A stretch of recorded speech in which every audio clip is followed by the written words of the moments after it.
the Forests by Heartfulness, the Heartfulness way of restoring ecosystems through soil health, lake rejuvenation, and afforestation. So we look forward to you joining us for this upcoming session in about 2 minutes' time. Thank you.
Okay, we are ready. The tech gremlins have been kicked out of the system. So we're going to begin. A good afternoon to all our guests and also participants today. It is with great pleasure that we welcome you to Forests by Heartfulness.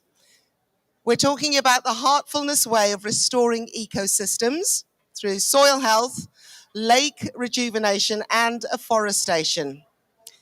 And we're really pleased to welcome you here to the Restoration Pavilion. So why are we here? Well, this is almost a reminder of the connection, the profound connection between human well-being and the health of our environment. And we've heard more and more that the young of today, overwhelmed by tech and social media, are really now beginning to make the connection between getting away from that tech and getting into nature.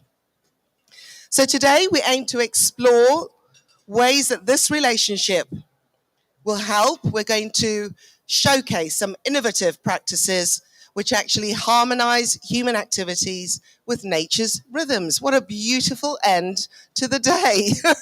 Thank you very much. So we're privileged to have three distinguished speakers with us today. They bring a wealth of knowledge and experience as well.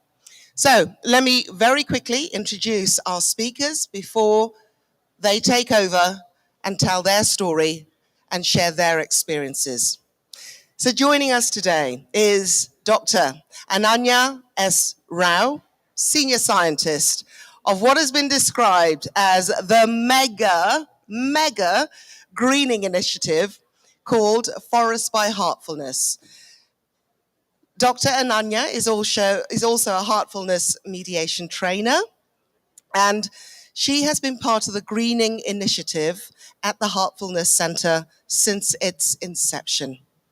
Also joining us today is Sriram Raghavendran, who is the director of the Heartfulness Institute. He's based in India and is deeply engaged with environmental programs. He also heads up the Agri Center of Excellence at the Institute. He's leading the adoption of biochar in Indian villages to improve soil fertility, crop yields, and also farmer incomes. I'm hearing more and more about biochar and the role it plays in enriching, correcting soil health. And finally, we have Paul Liu, who joins us. He is an agronomist, and also the executive secretary of the 4 per 1,000 initiative. Has anybody heard of that? The 4 per 1,000. Yes, you get gold stars. But essentially specializing in sustainable agriculture and also climate action. And Mr. Liu will be bringing the global perspective to our event today. He's also the author of Farmers Have the Earth in Their Hands. So let us begin our event today, and I'm going to invite to the stage Dr. Ananya Sarita Rao. Applause, please. A round of applause. I know you're dazzled, but thank you. Thank you so much, Lupesa. It was a lovely introduction. And can I, at the outset, request you all joining the session to please take your seats ahead? Maybe we don't have... the front benches are also okay, you know. I understand that many of us love the last bench, but the front benches are good too. Yeah. Thank you so much. I would like to begin the session. I've heard this throughout the day today, you know, like all of us have been here. This is the sixth day and a lot of interactions, a lot of sessions, a lot of pressure. So we're going to start this session with a little 20 seconds of grounding. Let us center ourselves. Let us bring our energies back to this moment, to ourselves, yeah? So I'm going to take you through a few instructions. Kindly follow me. Gently, please, first, sit very comfortably. Wherever you are, sit comfortably. Gently close your eyes. Take a deep breath in. Let it go slowly.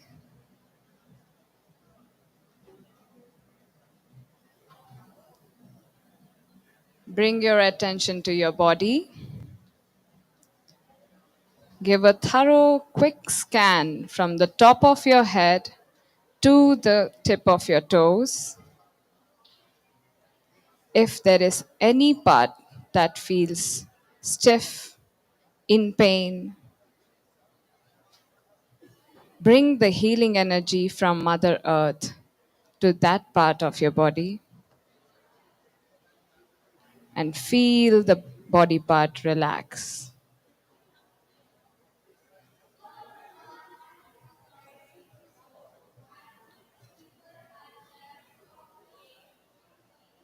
Take a deep breath, let it go.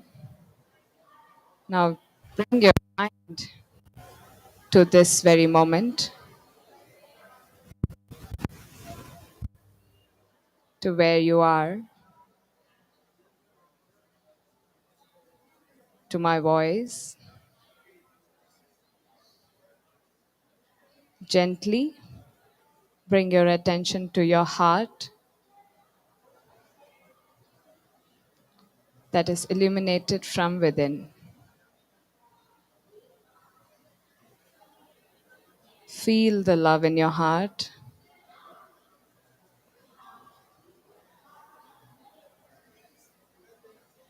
Stay with it for a few seconds.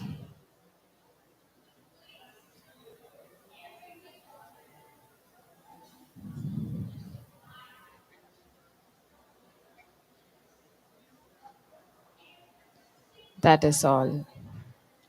You may gently open your eyes when you're ready. Thank you so much for this exercise. I also wanted you all to go through this centering because what I'm going to show you now is the reality, of course, but at the same time, I tell the audiences generally how I want you to brace yourself for impact. Fasten your seatbelts. So, I mean, I'll keep it as interactive as possible. But what is it that you see when you wake up in your houses? If one or two answers, you wake up in the morning and look outside the window, what is it that you see? The first thing. Some raise of hands. Sky. The sky. Good place you're in. Which country are you from? Ethiopia. Okay. Any other responses? Trees, even better. Are you from India? Okay, okay. So trees and sky, but unfortunately, this is not the case for all of us. We are not as privileged. We wake up to buildings in front of us. We wake up to a misty. Trust me, I'm in Delhi and I wake up in the morning and I feel like I'm in a romantic movie. Looking outside, there's mist, and no, it's not mist. It's smog, and I can't breathe inside the house or outside the house. So, what we see in front of us, is it moving? Yeah. The earth is talking. We see a lot of. How do I increase this? Yeah. It's working. Where should I point? This way or this way? Okay. So, we see a lot of such news articles every day flashing through. Whether you want to be on social media or not, this is what you get. You get to see places close by to home, places far away from home, all affected by climate change, all affected by heat waves, flooding, droughts. And then you also get to see news of deforestation. This is now, right now, happening right now. It's not 10 years ago. I would like to go faster though. We have a lot to cover. Come on, come on. Is it just a delayed response and clicking? Yeah? Yeah? Is it that? Can we just put the batteries okay? Can you go faster through that? Ah. If I Okay. do it here, maybe it goes faster. Yeah, this is better. Okay. Then we also have agriculture, why we are all here. Land is affected badly. All the red spots that you see, this is the model-based projections, scientific articles that talk about how these are the vulnerable areas, and that's almost half of the world. Orange is also not excluded, just that it's a little less vulnerable. No, it's okay. I'll do it. Okay, so next, we have all our fellow humans also suffering. I'm sorry to take you through such a boom start, but I told you, brace yourself for it. Next, I'm going to skip this video because it's too intense and in the interest of time. So we are at a juncture, at a time where there is a lot of disconnect that exists. And so there's this scientist from MIT who places these disconnects into three categories. Go ahead. Next one. The three divides, he calls it. So we have next one, the ecological divide, why we are here right now. We have the land, next one. We are in the sixth mass extinction of species. Ecological divide is the main reason for why we are here. I mean, there's so much happening in the ecology part of it. Then we have the social divide, all the news articles that I showed you, which talk about how there's so much hunger, so many people dying, wars all across the world. Next. So yeah, this second one, it's always astonishing for me to know there are 5 major wars and more than 100, including 35 armed conflicts at this time, currently, right now. Okay, next one. Then there is a spiritual divide. We are from a spiritual organization, Heartfulness. Next, keep going. Let me do it. I'll do it. Yeah. So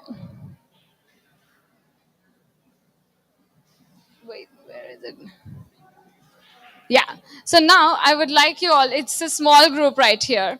I know it's the last session, your energy levels are a little low, but I would still request you all to now stand up for a second. We have seen there are a lot of divides, but we also want to know what to do about it. And do you actually believe there's a divide? Yeah. So, okay. Now, this is a scenario where we say that each one of you is a tree in a tropical forest. Okay? So you're 100 years old, 200 years old, 180 years old, 400-year-old tree. Okay? So all of you are huge trees in this tropical rainforest. Look around you and make a connect in your mind. Don't tell me, don't tell the ones next to you. Make a connect with two others around you. A connect in your mind. Keep the faces of two people. You may not know, you may know, but keep two people in your mind. Is that done? Now, I am the MNC. I'm the big multinational company that wants this land. I want this old forest. And so I go there and I cut down one huge tree. Okay, now all that had him as a connect. Please sit down.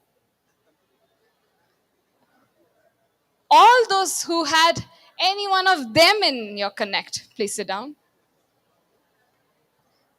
3/4 of my forest is gone. Okay. Now all those who had, that's it. Everybody's sitting down. The entire forest is gone. So what did I do? I just cut one tree, and what happened here? The entire forest disappeared. What does this say? It is what actually exists. The forests are all connected. The trees in a forest are connected through a network of roots, through a network of microbes, through a network of fungi around them. And it's so easy to destroy a forest. But the interconnection that exists here is what we need to focus on. Next one. So, so what? So this forest disappeared. So what? Some of you may ask, okay, a plant species goes away from the planet, but so what? What am I going to lose? What am I going to do about it? It doesn't matter to me. As I'm living in an AC, air conditioned environment in my apartment, it does not matter to me what happens to the forest. And it is not my concern, right? But Paul Ehrlich, who's an ecologist, he has this very lovely concept of a rivet theory. Okay, so he says that every species is like a rivet on a flying aeroplane. And if a single rivet falls down, nothing happens. If one species goes away, nothing happens. But a second one falls, a third one falls, And then you may never know when the entire plane crashes. That's planet Earth, entire plane for you. Yeah, it's okay. So, how do we bridge this disconnect that exists? I hand it over now to my colleague Sriram to take us to the next part. Thank you, Ananya. So Ananya took us through some graphic pictures of how we perhaps at a low, that the situation is grim. And I want to contrast that, okay, with what I'm going to cover next. Okay, it's a small experiment, okay, and we call this Forest by Heartfulness. Let me see if the clicker works, otherwise I'll take your help, yeah? And Forest by Heartfulness, I'll just talk about 1 second about what is heartfulness. Yeah, I guess I'll take your help. Go ahead. So Heartfulness is a global non-profit organization, been around for 80 years, and we have a presence in about 160 countries, right? And about 10 million people who practice meditation with us. But we are deeply also engaged in environment. Next. So this is our headquarters. Okay, it's a place in India, in Hyderabad, right? And this is how it looks today. But just rewind 6 short years. Go back, go to the next, please. And yeah, continue. So this is how it looked in the year 2016, completely barren. Okay, and it's about 600 hectares. And in 600 hectares, we had something like about 150 or 200 trees. Water table was at about 1,200 feet below ground. Let's continue. And when we started work in 2016, and in 3 short years, we started putting some structures. You could see some lakes and water bodies coming up. Roads are very important because that's where the rainwater harvesting units come up. Continue, please. This is how it looked last year, right? And continue. So completely barren land, okay, which is very poor soil, very porous. And today, we have a few 100,000 trees. Okay, water table has come up from about 1,200 feet below ground up to about 200 feet below ground, or sometimes 400, depending on whether it's monsoon or summer, right? And we are supporting about 5 million saplings in a nursery and about 1,500 families living there. Agriculture, would it come to a complete stop, is back, not just in that small space, but in about 40 villages around here, right? It's considered a case study of ecological restoration. Yeah, let's continue. So I want to divide this case study of ecological restoration into 3 parts. The first one is what I call blue, because it's got everything to do with the water. Water is life, right? Without water being available, there is no possibility of plantation or making the planet green. Let's go back. Just because water is available doesn't mean that things grow, particularly when the soil is not healthy, when it's poor, when the soil is porous, when it does not retain water in the root zones. What do? How do you make the soil fertile? And that's where the Heartfulness Black comes in, right? So this has to do everything with soil fertility.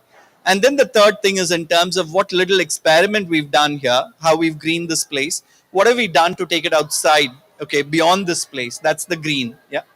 Let's continue. So the first, I'll just talk about water. Again, I just want to leave you with some visuals because it kind of creates, you understand what we're talking about. Let's keep going. Let's keep going. So this is very important, right? So India gets about, on an average across the country, we get about 1150 mm of rainfall every year, which is very, very good. But more than half the country is in drought, and the other maybe 1/3 of the country has a huge flood issue, right? It's not that nature is very abundant, right? Did you know that the amount of sunlight we get from the sun is equivalent to about 10,000 times the energy that the planet requires for all its energy needs? 10,000x. But we're not, with all our technology prowess, we're not able to tap into 1/10,000th of the energy. Similarly, water, if we only know how to conserve water, I think all our problems will be gone. And at Kanha, which is the headquarters, the one principle which we've implemented is that every drop of water which either falls through rain or flows into the campus does not leave the campus. It gets charged to the water table and the aquifers, right? So you're talking about rainwater collection points every 50 feet on the roads. Let's continue.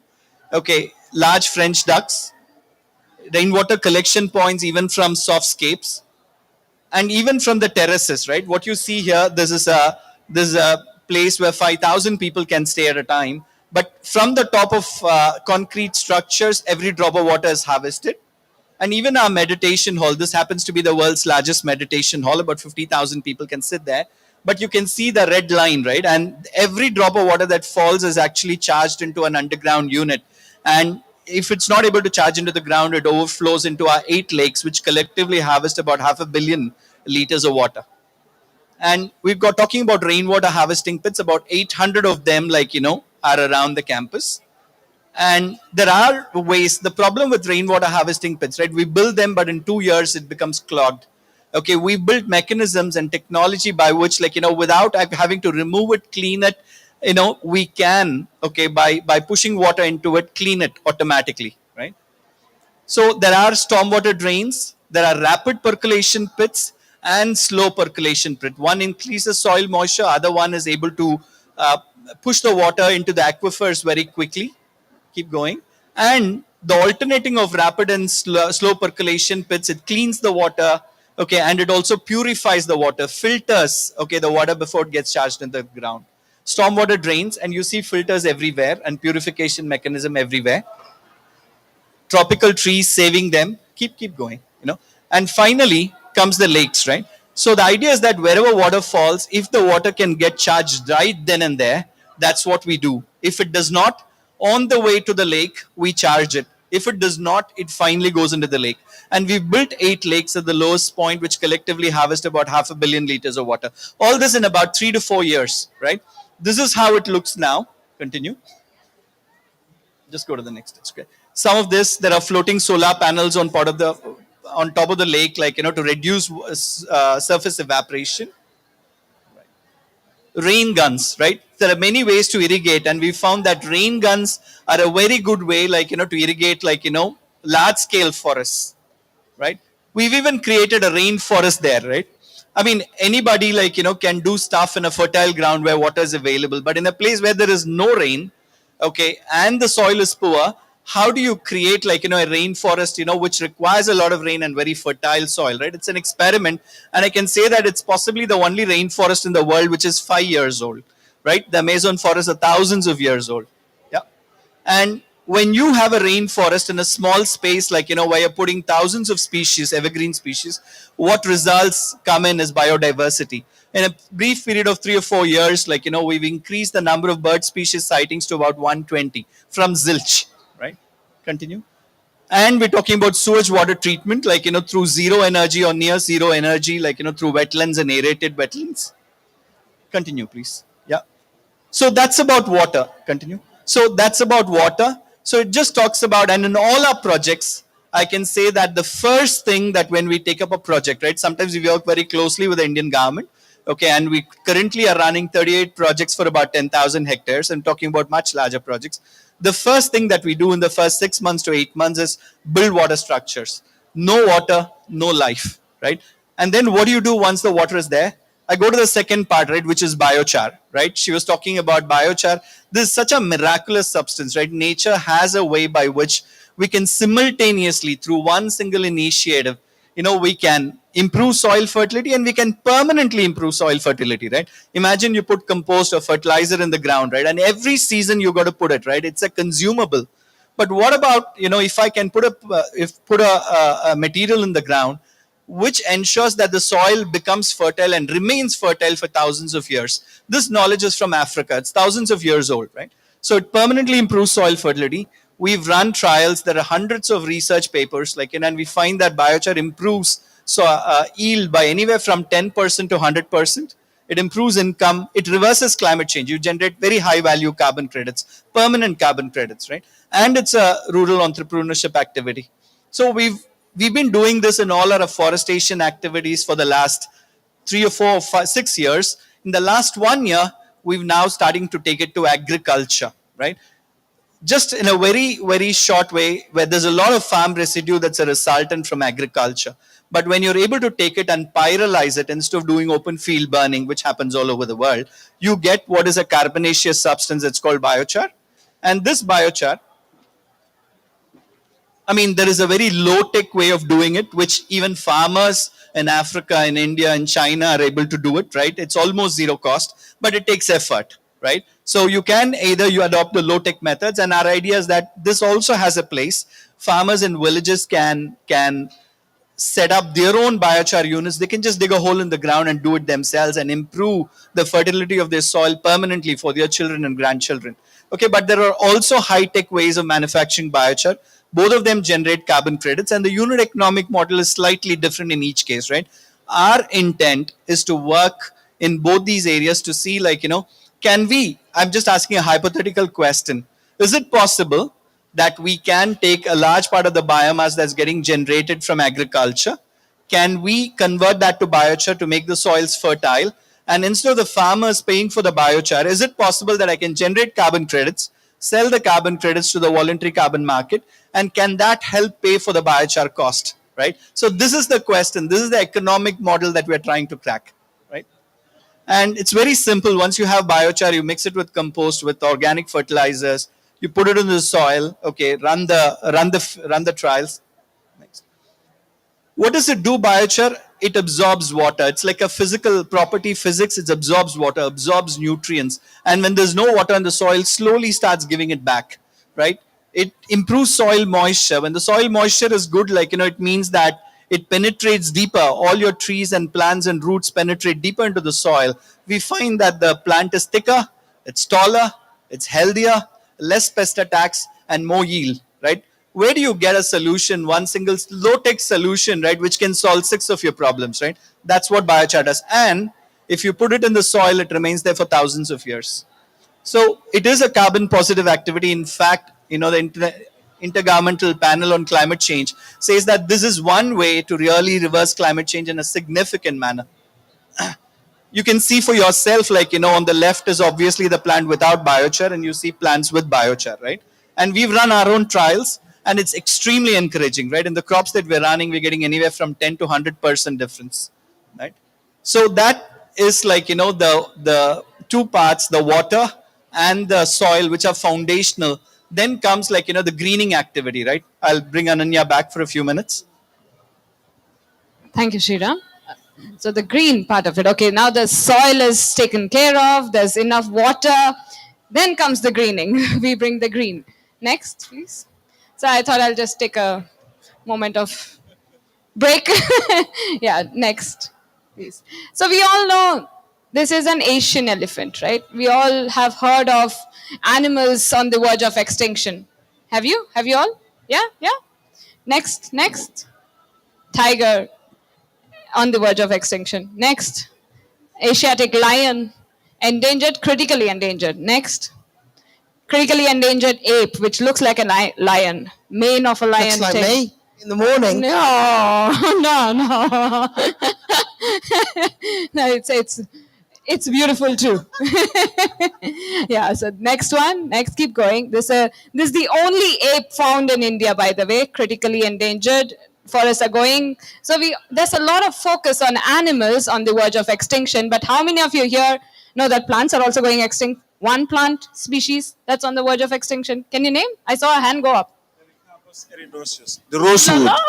Rosewood is okay in the wild, yeah. But we are growing them in huge numbers, yeah, for commercial purposes. But it's right. It's right. They are territorially endangered for us in West Africa. Yes, They've taken all of our rosewood. Oh, they've taken all of their rosewood. Give it back. Okay, next one. So rhinoceros. Yeah. So we don't have much data on the number of plants that are going extinct because many of these species are not even being enumerated. Their status has not been assessed as yet. And some species, especially from the rainforest, thick rainforest, they're finding new species every day. Species of plants, species of animals as well. And now science finally recognizes plants as sentient beings. Sentient beings, as in, like, they're living, they express emotions, they feel emotions, all of that. So sentience in plants has been accepted by science. Next, please. Next. And for a long time, there was no study on the sentience or like the consciousness of plants, and now there is a study. So why this greening? Why are we, as an institute which works primarily on spiritual or like evolution of consciousness, why are we interested in greening? One is, of course, the sentience of these beings, and so they are much more closely connected to us human beings than we know, the interconnectedness of all beings that I was talking about earlier. And another perspective that our World Heartfulness Guide, Daji, gives on greening is that these plants, they manage to retain positive vibrations, positive energy much longer than human beings. I mean, we're in a good mood, we know that we have positive energy, right? And we are happy, we transmit our happiness to others, others also become happy, but that happiness is so temporary, and a parent or a spouse fights with you, that's it. It's gone somewhere, right? But plants are not like that. They manage to retain this positive vibrations for a much longer time. Next slide, please. Yeah, so they keep it within them. Not just do they retain it, they keep it within them, and they slowly retransmit this positive energy into the environment, helping us in our process of evolution. So, wherever you are, whichever part of the world you are, you sit under a tree, you're sitting in the shade, you have your back rested to the tree, you feel energized, you feel better, you feel like lighter, right? And this is one of the reasons that it does. So he has this unique perspective, and there's a lot of emphasis hence on the greening, forest by heartfulness. Next one. So we started this barren landscape that Sriram showed you just now, 1,500 acres of absolutely semi-arid agricultural fallow land, sandy loam, and Daji wanted this planted overnight. So transplantation of trees is what did the trick initially. So we took huge trees like the ones that we saw here, all huge trees, we cut them at the right areas. I mean, the canopy, how much of the canopy has to be removed, how much of the root ball has to be retained. It's all science, of course, and then you transport them on such huge trucks, bring them to a new place. But these are like old people. They don't like being moved to a new city, and just have adjustment issues, they have emotional issues. So when I talk to the team of transplantation, they tell me a lot of ICU care is given, a lot of love is given. So what do you do in an ICU? You have the drip intravenous, you have topical application of medicines. Similarly, these are brought into the pits, kept there, a lot of happiness being disseminated around. Yeah, anyway, so they're put into the large pits, and you talk to them, you tell them you're in a better place, you're in a nicer environment, you're going to survive, you're going to flourish, do well. And slowly over time, you cover the pit, give them a lot of nutrients to the roots. That's the intravenous. And then topical application of nutrients as well. 98% survival rate we have. And some of these trees have been transported for 1,500 kilometers as well inside the country. And these were all marked for felling for, say, a road widening project or some coconut trees. Next one, please. These are the coconut trees. The farmer who had a coconut farm suddenly decided, no, I'm going to build a resort in my farm. So he wanted them out, and we are like, no, these are 30-plus-year-old coconut trees. We're going to get them. We got them, and they're all doing good, giving us a lot of coconuts. Next one. Next one. More than 500 trees. And the second part of it was to have babies for the plantation. So the nursery was what was established. We have established 18 different nurseries across the country, and for all our other greening projects also. This is very important because we cannot source the right species from other commercial nurseries. So we tend to try to procure these seeds of rare endemic species from the region, grow them in our nurseries. Next one. Next one, keep going, keep going. And it all started with each one, teach one to plant one. So it's not about one person planting one. You teach your neighbor, just as how plastics, plastics are bad, you tell your neighbor plastics are bad. You teach your neighbor to plant one as well. And so the chain continues. Next one, next one. Now we have conceived food forests. We make sure that every plant that you get confines to one of these values. So either an ecological value or a food value, growing food trees, or a medicinal value, a socio-cultural value, a spiritual value. Spiritual value, Buddha got his enlightenment under a ficus tree. Okay, so a people tree. So that has a spiritual connection to it. So you get those trees, or an intrinsic value. They have an intrinsic value to exist in that region. So any of the plants that confine to these values, we get them to our greening efforts. Next one. And people, of course, without community there's no greening. So we engage with people from across the world. They come there, they volunteer their hours, they volunteer their time to efforts to make things happen. Of course, that is me, but next one. Yeah, there are people from across the country, across the world, and this is the green oasis that has the semi-arid region. It is the hottest district, second hottest district in the country, and the hottest district in the state has transformed to this. Next one. So why all this? I mentioned earlier when I was talking about the ecological divide that we are in the 6th mass extinction of species. And Paul-Ehrlich's theory, I hope you all remember that. Yeah.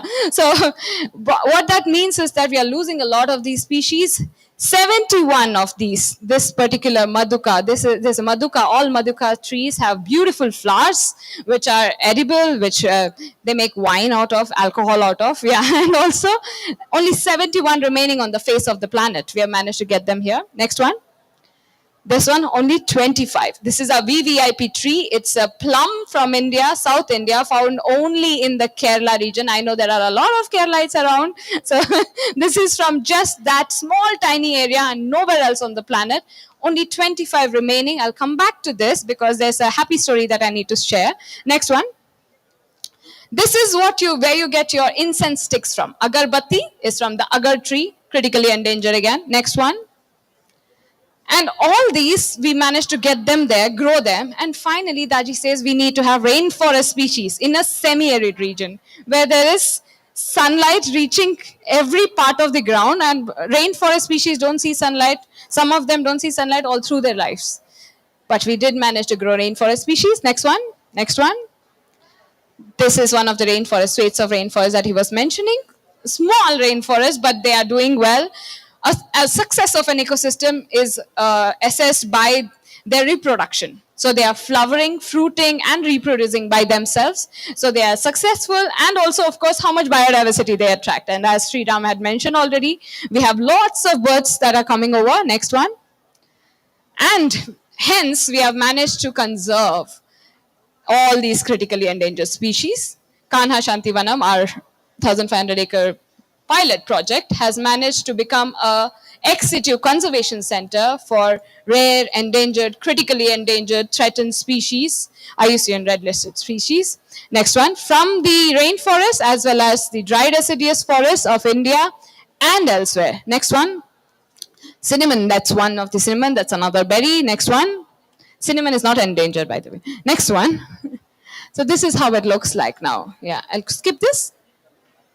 Next one. Yeah, I'm going to hand it over to Sriram now again. I was looking forward to that video. We can go back. So go back and just pause a little bit. Hold on. So I'll ask the question. So Ananya, okay, you guys have done it in about 1,500 acres. Big deal. The world is much larger than that, right? So how does it help? So a few initiators that are deep.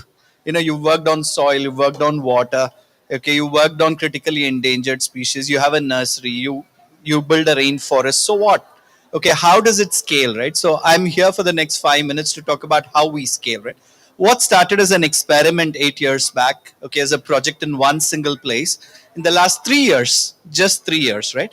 We've started taking the first steps out of our campus, to take up afforestation projects. This is just a small 2-minute video. Yeah, you can play it. As you go back one more step and come. Yeah. Yeah. So this is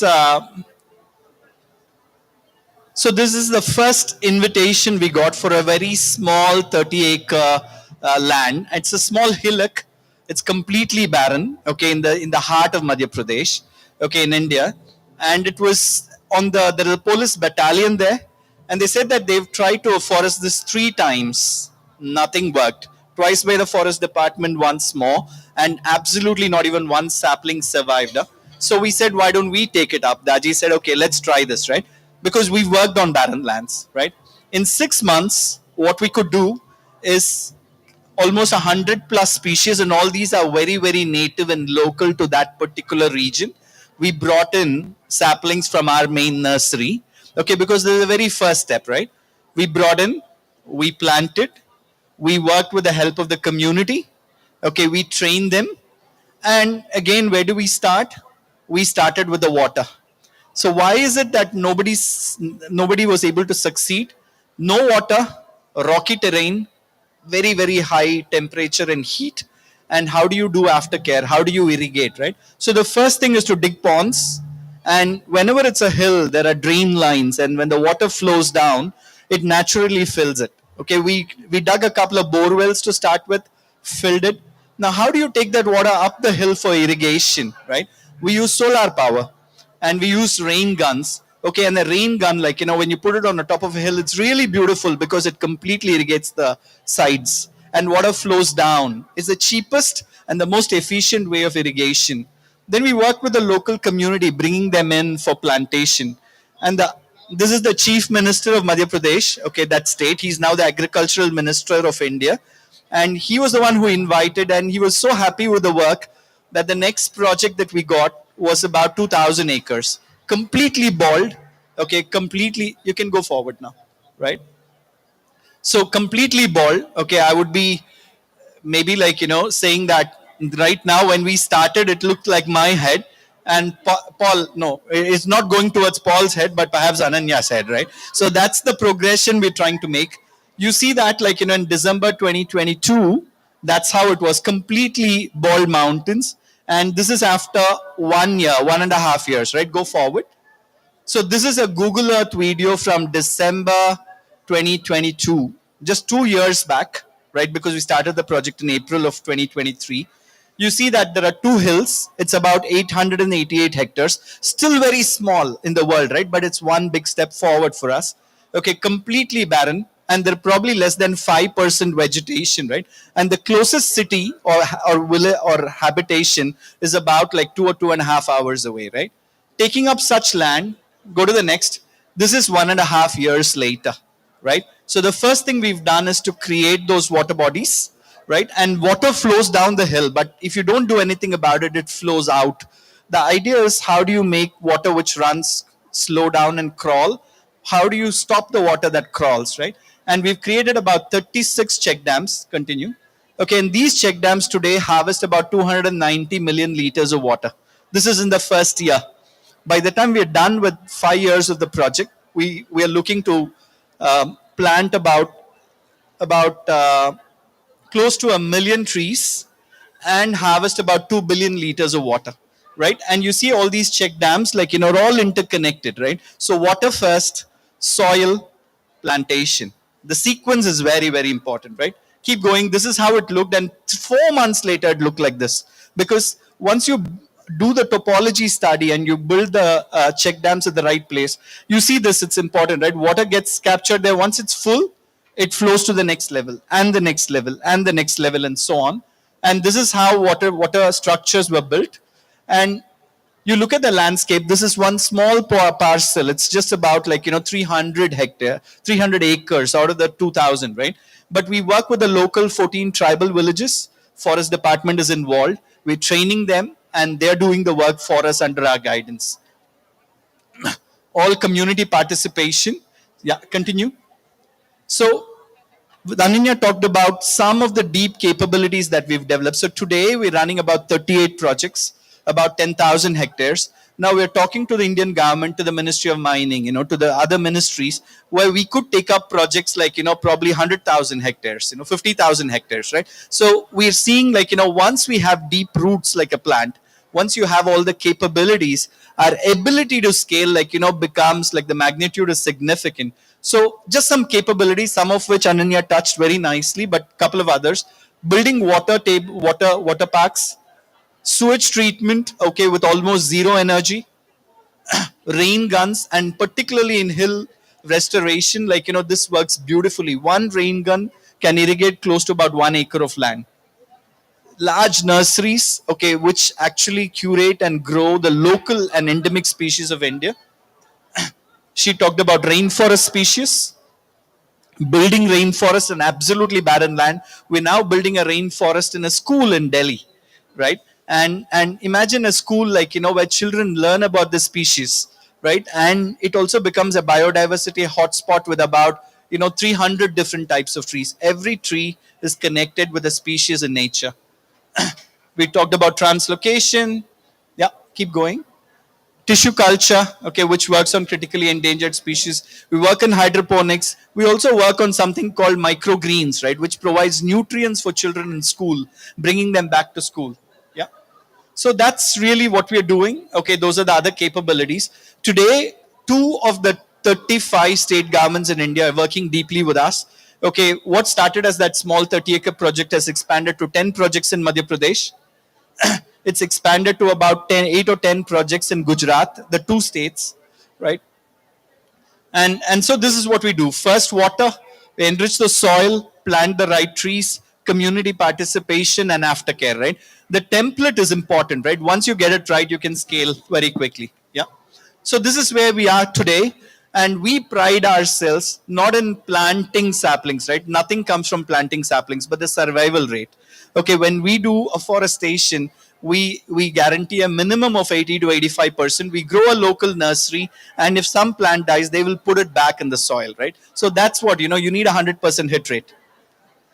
So we're talking about large projects. I think in the previous session, they were talking about a green wall in Africa.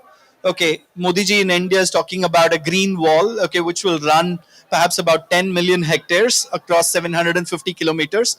And we are looking to partner with the government on knowledge, on consulting to build out that green wall. Yeah, keep going.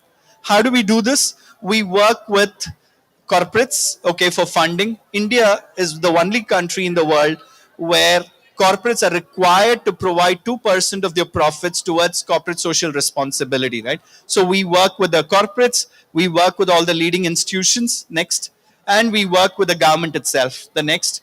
We work extensively with the forestation, the agriculture, the urban affairs. We work with the government. We have deep connections with the government of India. Next. So that's this. She'll sign off in a couple of minutes and we'll invite Paul Lu. Yes. Just the last bit, I was insisting that you remember the plum from India, from Kerala, right? So the success story is that our tissue culture lab, which is on campus at Kanha World Headquarters, it has managed to. So none of these species, firstly, have protocols for propagation because these are that rare, that they're that endangered. And so they have managed, our tissue culture lab has managed to generate protocols for the propagation of this critically endangered species. And now from 25 individual trees in the wild, we have 50 on campus which are fruiting, plus 2,000 of these saplings made through tissue culture propagation. So we have brought this species out of the brink of extinction in that sense. I mean, tissue culture is used for that. So that's the good news. And so why? I wanted to pose this question to all of you gathered here. We are at a conference. We are at a land conference. This is the third COP of this year, biodiversity, climate change, and now we are in the land COP. So countries here gathered here, we have pavilions, we all know the issues, we all are aware of certain amount of solutions which are specific to their country, to their region. Companies here know about them. So what do you think is stopping us? Why are we not able to provide these solutions? Why are we not able to go back? Why? Any, just shout out a few couple of answers. There are no right or wrong answers. Collaboration is missing. Okay. Sorry? Private sector is not cooperating, not giving us enough money. Okay. Second, private sector. Yeah, then commercial benefits are taken on priority. Commercial benefits are taken on priority. Commercial benefits are taken, a very good point, are taken on priority, yes. Human population increase, which is degraded. Absolutely. It's us. We are the virus. Human population increase is what she says. Yeah. So, yes. Sorry? Poor knowledge sharing. Yes. So, cooperation, poor knowledge sharing, the vested interests, private sector is not helping, human population, all of this. So, at the base of all this, what we find, it's humans. And particularly, human mind, human thinking, right? We all know the solutions. Implementation does not work. Wealth, greed is more important for us, even at this stage where we are at the tipping point. Next slide, please. So, we all know of the SDGs, the 17 SDGs that exist. Daji has a very nice perspective. He says that none of these SDGs would be fulfilled unless we talk about the first or the primary one, that is the mind. SDG 0, our thoughts. Our thoughts need to be regulated to address any of the other SDGs. So, how do we do that? That's the question. And heartfulness works right there at the intersection of the outer and the inner transformation. Next one. So the SDG 0 of thought pollution is what we try to handle so that I heard this term, by the way, not in a heartfulness session, but in another session where somebody said, if the heart is restored, land is restored. So if we can manage to regulate ourselves, our thoughts, we can manage to transform ourselves, and slowly, gradually, things around us would also transform. Next one. Previous slide, just to say heartfulness meditation. Okay, now next one. Okay, so I'm going to leave you all with this final slide where he talks about how we are the ones to begin this change. Thank you all for being patient and being a part of this. But we have Paul Lu who's going to join us, and Luquesa, you can invite him. Oh, okay. I thought you were going to invite, because I just love the way, the dynamic that you all have. I don't know about you guys, but I am so excited about what we've heard. So let's complete our presentations this afternoon, early evening. And Paul Lu is part of the 4 per 1,000 initiative, and he's going to tell us more. Don't know if I can take much more. I'm just so excited listening. Paul. Thank you. So it's difficult to come after Ananya because she put a lot of energy and a lot of hurt in all what she said. Well, I will start by a little bit of history. About, let's say, less than 3 years ago, I didn't know anything about that. Not at all. And once I received a call from Eva, which is part of Heartfulness. She's a French lady. I'm French, living in south of France, and she told me, Paul, I have to see you. We don't know each other, but we're going to talk. She came at home, and we talked for 1.5 hours, and she told me at the end, well, I wanted to show you something, but first of all, you will be in contact with Dr. Ramakanta and Ananya Rao. Ramakanta is your father. And I meet them virtually because we were in the period, it was just finishing COVID and it was not so easy. And they saw me all of that, all what they did, transplantation, work on water, landscape, changing of the soil. And well, I'm still the manager of an international initiative that just proposed to change the way agriculture can help fighting climate change, desertification, food insecurity, and biodiversity erosion. And even though this is not directly linked to agriculture, there are some link with agriculture, and it's also linked to the ecosystem restoration, which is another part, I would say, the two faces of the same coin. If you want to recover all the nature on the planet Earth, you need to start by those two. But you need to also to feed people. So working on the land, working on the soil, working on agriculture. So I said, okay, seems to be interesting. But Eva, which is a little bit the same category of lady than Ananya, I mean, they never let you go without having reached their objective. Told me, okay, so now you have seen, you have to see by yourself, and you need to go in Kailash and Tivanam.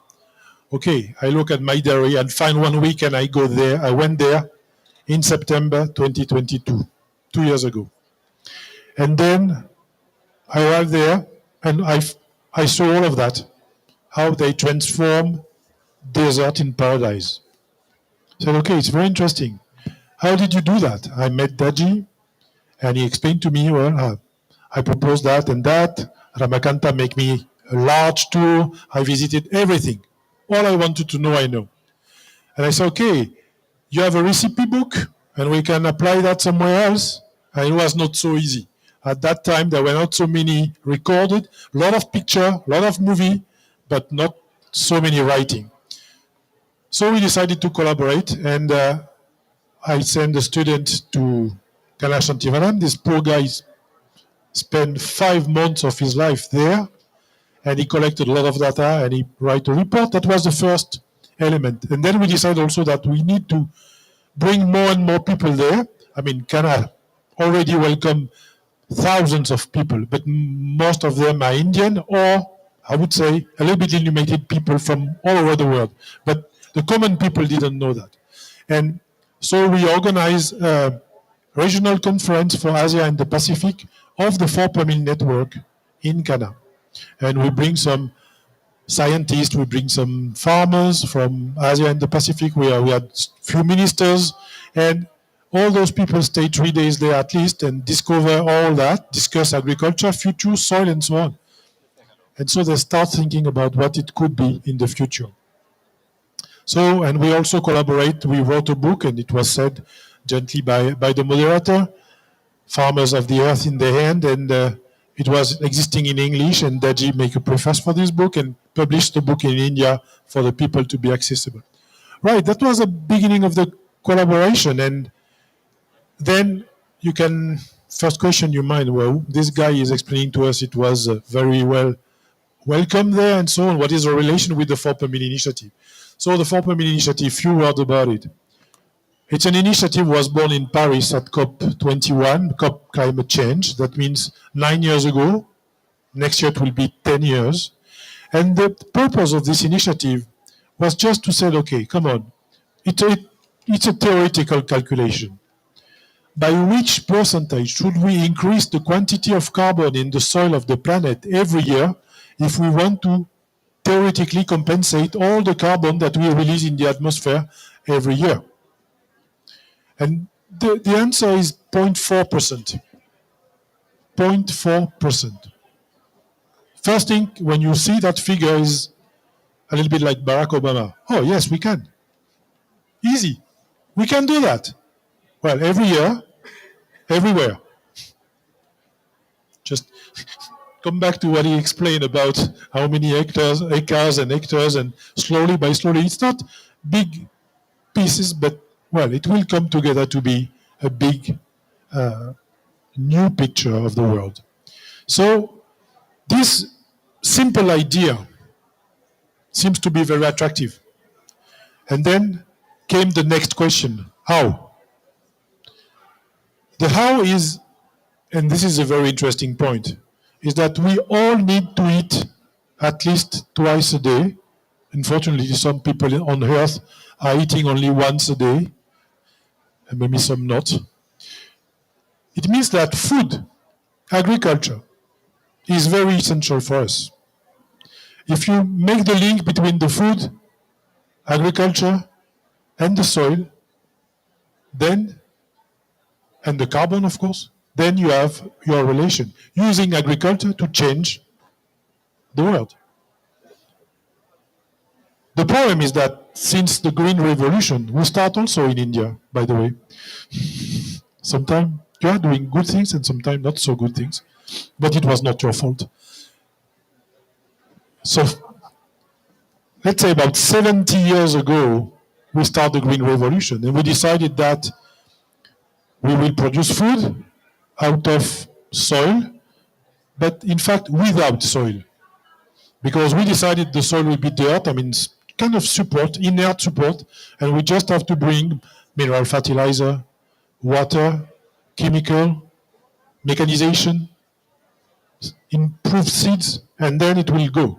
Okay, it went for a while, 50 years, 60 years, but slowly by slowly we degraded our soil, we degraded our land, and then now the capital soil of the planet is so limited that the people consider that we have a limited number of harvests in front of us. So that means for our new generation that will be difficult. So we propose to change the way we are making agriculture using what we call agroecology, you call it whatever you want, describe in the book what we have behind agroecology. And in fact, in India, they develop natural farming, natural agriculture now. In some other place, conservation agriculture could be organic agriculture, biodynamic, holistic rising system, regenerative agriculture, agroforestry, whatever you want to call it. This category of agriculture that compose the whole agro-reform family is that using that power of the agriculture to change the way we produce food. And if you add this conservation, restoration of ecosystem, bringing back endangered species to the nature, plus agriculture, then you will fulfill all the needs of the population on earth. Of course, you need to have a little bit of spirituality, a little bit of love. We have some friends in Egypt who were in Sharm el-Sheikh 2 years ago for the climate change COP, and they have a very nice concept. It's our friend from Sekem. They are producing food in organic agriculture and biodynamic, and they belong to the economy of love. When you say that to the people, so it's not worthy things. It's just bringing love in your relation with the other and being able to exchange, thinking for you, but not only for you, for the other and for all. So modestly, we join Heartfulness and Heartfulness join us in the 4 Million initiative, and we hope that we will make a better world for our kids, our grandchildren. Well, I'm old now, so I will soon be retired. And we engage you to read more about what they are doing and also join the 4 Million initiative that all together we can do very nice and big things. Thank you for the invitation anyway. Paul, thank you very much. Oh, do stay on the stage, and I'd like Sriram and Ananyat, please join him. We have about 20 minutes, 15, 20 minutes. I reckon everyone on that campus is a very happy bunny.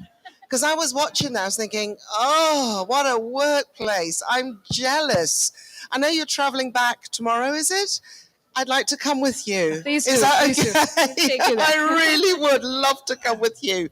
I mean, my heart was racing when I was watching that, because the one thing I was asking was, why on earth aren't we doing this everywhere? And you mentioned the biochar. And suddenly, the things I used to watch our gardener in Africa, we all have help in Africa, as a child doing, suddenly makes sense. I never ever thought we were looking after the soil. We used to burn the leftover, and it would always be put back into the garden. So thank you, I've learned something today. Any questions from the floor, please? Yes. Thank you so much for this. I am super inspired. For the first time, I've seen, one entity doing, multiple things. And, we have to try everything that, we're doing. And I was behind there, but because I had biochar, our stall is right behind. I'm one of the entrepreneurs trying to figure out how to get this biochar there. And every time I say biochar, someone says biochar. I'm like, yeah, it's just a fancy word for charcoal. But this charcoal is different. This is actually something that we had. So I'm inspired seeing this. And we have done this at a smaller scale. And we don't know yet how to go with carbon credit. So what we found out is that we got a market. So I don't know whether, in fact, our biochar should be applicable in terms of carbon credits, because we have waste coming at our landfill, more than 700 tons on a daily basis. So we just take the organic content, carbonize this, and turn it into charcoal briquettes because of fuel wood needs. This is the most needed. But in terms of the soil amendment, we wanted to be sure that in fact this is so potent like the NPK fertilizers, because on a yearly basis, the FAO is importing about $32 million worth of chemical fertilizers, and this is 90% phosphate. So I was hoping that if we could get, a formula or even 20% reduction in FAO's this could help greatly our small country in Gambia. So is biochar applicable when you use it as fuel wood? Because we produce about 5 tons per week. So we don't know whether this is applicable in carbon credits or only for the soil amendment part. Okay. It's yes to all the above, right? You not only generate carbon credits with biochar, we've already done that. we're in the process of marketing it. We've sold some and looking to sell more. But you know what? Like, when you have carbon credits from renewable energy today, it's old. It's avoidance. It sells for $1 a credit. When you do nature-based solutions, planting trees, it sells anywhere from $15 to $25 a credit. When you do biochar carbon credits, because once you put it in the soil, it remains in the soil for thousands of years. This is not only carbon dioxide removal, but it is also what you call permanence, right? And today, okay, the market is very small, it's emerging, but the future is very, very bright. And a biochar carbon credit sells for anywhere from $100 to $150 per carbon credit. And you know what? 1 ton of biochar gives you 2 carbon credits. So you're talking about like, $200 to $300 per ton of biochar produced, right? And in your case, where you have a ton, 700 tons coming in a day. So you have the raw material, there is a cost of conversion, you convert it, you put it back in the soil, you're renewing your soil, and why do you want to charge the farmers? This is what we are working on, Heartfulness, that if we can generate carbon credits at scale, we can sell it to the voluntary carbon market, and that subsidizes biochar, and can I even give it free to the farmers? Can you imagine, right? I takes a waste, I generate carbon credits, make it a better planet, and help the farmers free of cost, right? This is the magic that's possible. Well, I don't want to break their enthusiasm. So just moderate a little bit. We have very few records and scientific background about biochar. This is very promising, definitely. Thing is that you cannot apply biochar every year.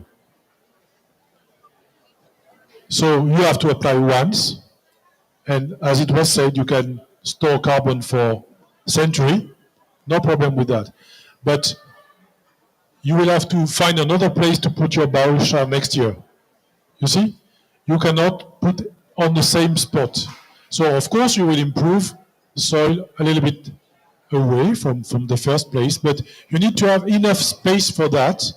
And we need also to have a large amount of biomass, which is not going to be a biochar, but we need to be composted or to remain on the soil as it is, because this is organic matter. The other one is a little bit dead in organic matter, I would say almost inorganic matter. So you need to have a complete view of that. So biochar is a very interesting solution, but not sufficient as itself, but we need producer, because at the moment there are almost no country who produce biochar. Maybe in Canada they discovered that because they have a bunch of branches of wood that they cut that they don't know what to do, they start doing that. Thank you very much. Next Just question, adding please. to that last Yes, bit, yes. I still feel that, I mean, if there is a biochar unit that is continuously producing, if the carbon market, I mean, this is the best platform to put this out there, if the carbon market can incentivize the use of biochar for everywhere, then you send it to other countries. You apply it once in your country and then you sell it elsewhere. So, You know? some other countries do not have the chance to have the biomass. We have a problem of fuel wood needs. In fact, my country's landmass cannot support our fuel wood needs. Most of the houses are depending on traditional charcoal. So as of now, what makes sense business-wise for us is to be able to supply the 77,000 tons of traditional charcoal that's been burnt in my country on a daily basis. So we steal wood from Senegal and import it into the Gambia for this. So if we can turn that waste into briquettes, I mean, it makes sense to reduce the pressure on the existing forest that there is. This is what is making the business case. So for the soil amendment, we haven't gone to that yet. I even reached out to the National Agricultural Research Institute for them to see, okay, how can this be done? Because if we are importing all that tonnage of fertilizers, these NPKs, the farmers are using them in a geometric progression. If they use it this year, 1 bag, the following year they need at least 2 bags again. Next year it increases. So, and the soil is losing its structure. And with biochar, we can just do it once. So this is why we want to understand how can we be able to, produce this biochar, because sometimes you have to activate it. Because if you just make the biochar without activating it, you're just stealing the nutrients from the soil and doesn't make sense. So that process. So so there's a lot of nuances. There is a school of thought that you put biochar, it takes away nutrients from the plants. I can confirm from experience that it is not true if you're able to pre-treat the biochar before you put it in the soil, right? You have to saturate it before you apply. If you don't saturate, it's thirsty and it takes away nutrients. But if you saturate with the right kind of biofertilizers, so there's a lot of nuance, right? So very happy to partner with anybody who's interested. And the devil is in the details, right? So if you get it right, and to Paul's question, there's a lot of structured research that is required before it can go global. And we, for one, are partnering with what you call the Indian Council of Agricultural Research, the apex body of agricultural research in India. And we're trying to work across the country so that we can see how it works on different types of soil, how it's working on different crops, how it's working in different climatic zones with different farming practices. So it's a complex science, but we're trying to take each one of that and get to the bottom of it, right? But we can definitely connect offline. Yep. Okay, thank you so much. You had very good presentation. Thank you so much. We are from Uganda. Robert, my name. Jack is my colleague from Top Notch Community Development Initiative. Can you take us back on the slide approach to afforestation? Approach. There is a slide on approach to afforestation. Yeah. Approach. Talking about the water. Approach to afforestation. Just behind. Yeah, I'll tell you. It first talked about water, talked about soil, talked about plantation, talked about community, and talked about aftercare, right? Yes. Yep. Yes, perfect. This is what we wanted. I wanted to know the practical part of it and who are the stakeholders moving these processes, each step. Each step? Yes, who are the stakeholders in moving this process to its completion yet? So I'll just mention this, that we're a project developer. Yes. Right? And we work with the government. India has millions of hectares of barren land. I talked about my head, right? So India has millions of hectares of barren land. When we are given the charge to develop a barren land, first is you work with the community. You make them a part of your project. As the project developer, so who are the stakeholders, right? Stakeholder is the Ministry of Afforestation, who own the land, the communities, and us as a project developer, and we need a funding partner. And in some sense, as we get larger and larger, we're looking for a carbon finance as well. So there'll be a carbon partner as well, right? But this process is driven by the project developer, right? We work with the community, but it's really a lot of machinery at this level, right? On creating water bodies. We work with biochar, and sometimes there are a lot of weeds available on the soil. You just take and convert it, lantana, Prosopis juriflora, right? You convert it and apply it in the soil. When it comes to planting suitable nurseries, that's where the community comes in. We develop a nursery. We teach them how to develop and grow these plants, right? We use them to plant these. And if something dies, they irrigate. That's where the community participation comes in, right? And then we hand over in their hands and we move out. The land always belongs to the government. But here we are we're coming in as a temporary knowledge partner, execution partner. We convert it, transform it, give it. And how does it sustain, right? So when we plant trees, we take care in terms of what is the output coming from these fields, not just timber, but fruits, right? Medicinal plants. And we always say that at least 30 to 40% should go to the local community, and 50 to 60% should go back in maintaining the forests, right? So that's how we work. Just a sentence to add. Along with all these, the communities are also taught the heartfulness meditation practices, so that the part which I was mentioning, their inner transformation happens. So then they feel more connected to the land, to everything that they are doing. It becomes their duty to take care of it after. Yeah. We have two more questions, but I just want to, just off the back of that, because it's the first thing that popped in my mind. You said for the project partners, would you project with initiatives in Uganda, for example? Would we partner with? Of course, most That's definitely. That's the question you wanted to ask, wasn't it? Yeah. That most definitely. In fact, we already have a presence in Africa, in multiple countries, and so it will be easier for us to connect with you. We'll do it offline. Yeah, thank you. Yeah, I mean, I'm Ermias Bitamarian from the World Agroforestry Center, and then I was a member of the Science Policy Interface. Can you go a little slow? Sorry. No, because of the time she pushed me. Yeah. So I used to be the Science Policy Interface member of the UNECCD. Paul, good to see you. And then right now I advise also Global Environmental Facility on their investment on land. I think congratulations, because you really took a kind of a system approach, because our ecosystems function as a system, not soil, not vegetable biomass, not on water, and then you try to bring all the ingredients as much under the people.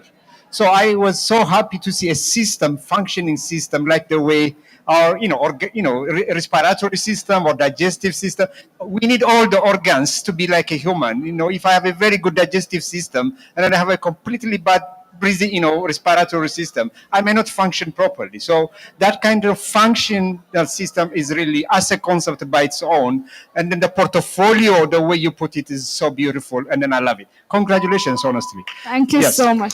So, yes, and then also on the other hand, I heard a lot about biochar, a little bit. So it's also, if UN Habitat was around, it would be interesting, because we need to create also rural-urban linkage. There is a lot of waste in the urban areas. Go to the marketplace in whichever countries in Africa you are.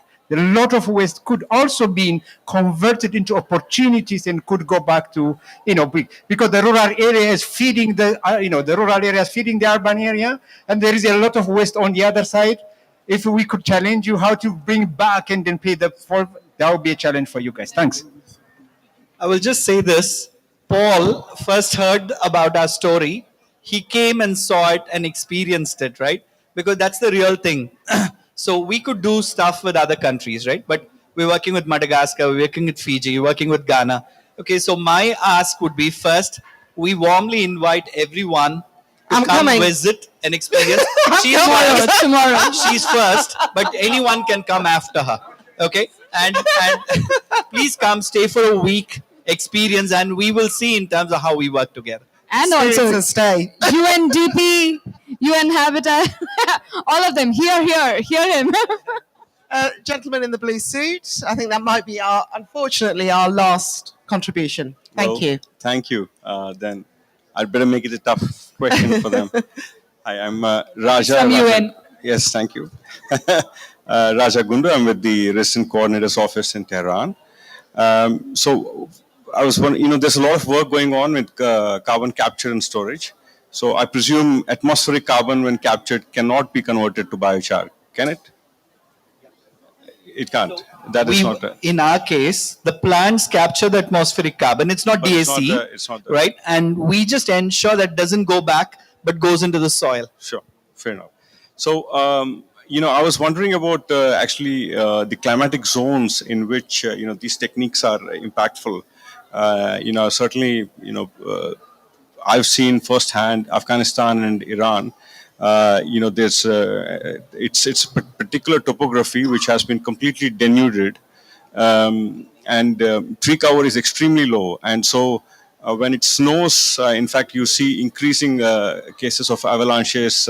Actually, like perhaps it happens with landslides elsewhere, but the issue is whether this can work in non-tropical, even temperate, zones, and where, the soil varieties are different.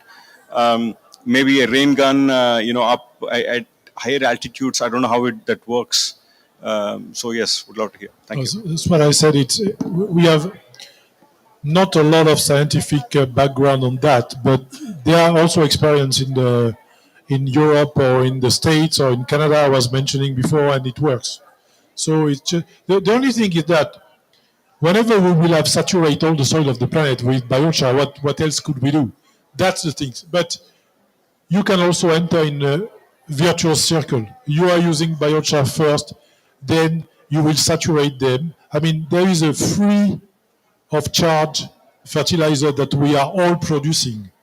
This is urea. So if we could capture that one, and not pure because it's too dangerous for the soil, but if you can saturate the biochar with some of those or some preparation dairy preparation, fermented dairy that they did in Kanashanti, then you will increase the fertility of the soil, the structure of the soil, and then you will produce more biomass. And this excess biomass could help you to produce charcoal for your need, produce wood for any other use, or feed for the animals or feed for human. So it's just entering a virtuous circle. That's all. Anybody like to It add? works. I'm just curious, beyond cotton stock, what are the other sources of biochar? So there are two technologies. One is called low tech and the high tech, right? The low tech requires a slightly woody biomass. So you need cotton, you need what is called pigeon pea. You can use even weeds, invasive weeds like lantana. You can use even maize, okay, but you can use juliflora, okay, which is abundant, and invasive across, India and I assume many other countries. And so, but if you use paddy straw, wheat straw, right, which is quite a big crop, it just burns and the ash content is higher. So for that, you need to move to industrial biochar, which is a high-tech process, more expensive from a capex perspective.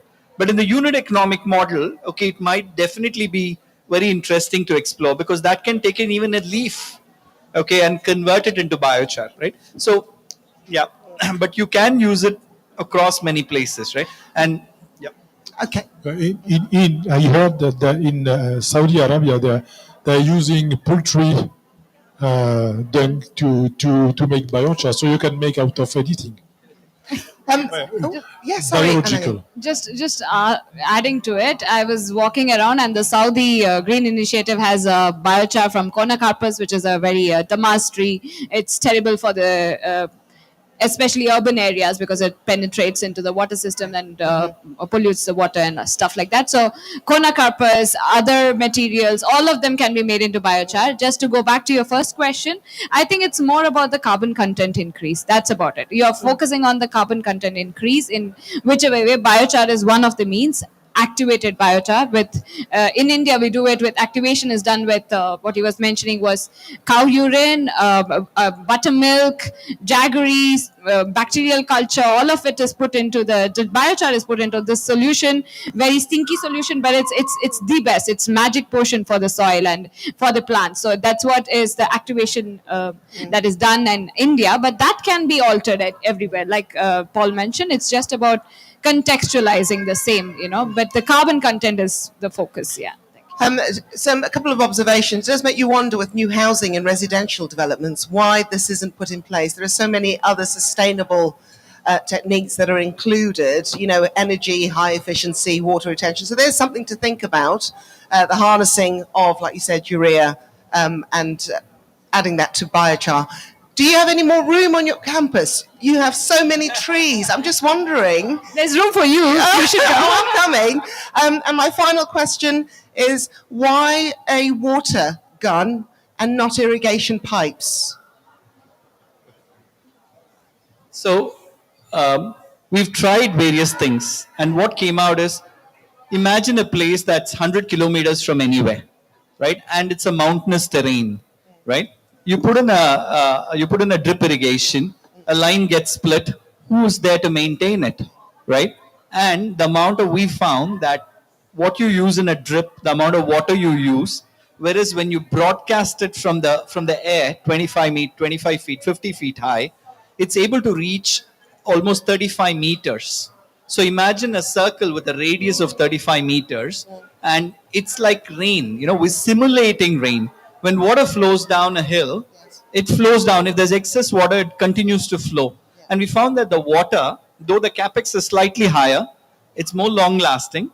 And we find that the amount of water we use in a rain gun, particularly in large scale rain hill restoration, is about 40 to 50% of what you would use otherwise. Oh, wow. Yep. Gosh. And I suppose the rain gun will be used in the evening in hot climates? In the first year, yeah. Okay, particularly in hot climates, we simulate rain a couple of times a day, particularly in rainforest. It can come down to twice a week, okay? And once it's 4 or 5 years, you can take those rain guns and put them anywhere. The trees are already well rooted, okay, and they take care of themselves. I had much more questions, but we've run out of time, folks. My goodness, a team from Heartfulness. Thank you so, so much. I mean, this has been the most inspiring and exciting event for me. That's so Thank sweet of you you. so Thank you much. so much. Thank you. Thank you to everybody. Thank you. Oh my God. Okay. We didn't have Upwasa. Picture.